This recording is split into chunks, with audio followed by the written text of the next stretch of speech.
ਜਿਹੜਾ ਬੰਦਾ ਦੋ ਥਾਪੀਆਂ ਦੇ ਵਿੱਚ ਕੁਸ਼ਤਾ ਤਾਂਬਾ ਕੁਸ਼ਤਾ ਕਰਦਾ ਪਿਆ ਨਾ, ਉਹ ਜਦੋਂ ਕੋਈ ਫਾਰਮੂਲਾ ਬਿਆਨ ਕਰੇ ਤੁਸੀਂ ਉਹਨੂੰ ਪੜ੍ਹ ਲਿਆ ਕਰੋ ਗੂਗਲ ਤੇ ਜਾ ਕੇ, ਤੁਹਾਨੂੰ ਸਾਰਾ ਪਤਾ ਲੱਗ ਜਾਏਗਾ ਉਹ ਕੀ ਕਹਿਣ ਡਿਆ ਹੈ। ਕੁਸ਼ਤਾ ਤਾਂਬਾ ਜਿਹੜਾ ਜਨਾਬ, ਇਹ ਤਾਂ 10-10 5-5 20-20 50-50 100-100 ਅੱਗ ਦੇਣੀ ਪੈਂਦੀ।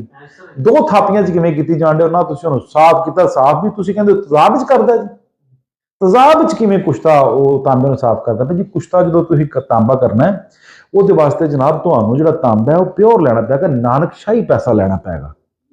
ਖੂਬਸੂਰਤ ਕੰਮ ਕਰਨਾ ਹੈ ਤਾਂ ਫਿਰ ਉਹ ਪੈਸਾ ਲੈ ਕੇ, ਕਿਉਂਕਿ ਨਾਨਕਸ਼ਾਹੀ ਪੈਸੇ ਦੇ ਵਿੱਚ ਤੇ ਹੋਣ ਦੇ ਤਾਂਬੇ 'ਚ ਫਰਕ ਹੈ ਕਿ ਹੋਣ ਦੇ ਤਾਂਬੇ 'ਚ ਸਿਲੀਕਾਨ ਦੀ ਮਿਕਦਾਰ ਬਹੁਤ ਜ਼ਿਆਦਾ ਹੈ, ਸਿਲੀਕਾਨ ਦੀ ਮਿਕਦਾਰ ਹੁਣ ਬਹੁਤ ਜ਼ਿਆਦਾ ਹੈ। ਉਹ ਪਿਓਰ ਤਾਂਬਾ ਹੈ ਨਾਨਕਸ਼ਾਹੀ ਜਿਹੜਾ ਹੈ।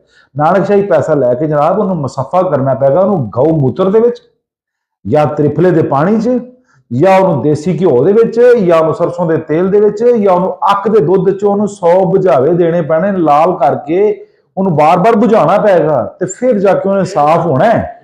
ਫਿਰ ਅੱਗੇ ਜਾ ਕੇ ਤੁਸੀਂ ਉਹਨੂੰ ਕੁਸ਼ਤਾ ਕਰਨਾ ਹੈ। ਤੇ ਜਨਾਬ ਤੁਸੀਂ ਤਾਂ ਦੋ ਥਾਪੀਆਂ ਜਿਹੜਾ ਕਹਿਣ ਡਿਆ, ਮੈਂ ਉਹ ਮੇਰੇ ਬੱਚਿਆਂ ਤਰ੍ਹਾਂ ਨਹੀਂ, ਮੈਂ ਉਸ ਹਕੀਮ ਸਾਹਿਬ ਨੂੰ ਜਾਣਨਾ, ਉਹਨੂੰ ਖੁਦ ਨਹੀਂ ਪਤਾ ਲੱਗ ਰਿਹਾ ਮੈਂ ਕੀ ਗੱਲਾਂ ਕੀਤੀ ਜਾਣ ਡਿਆ।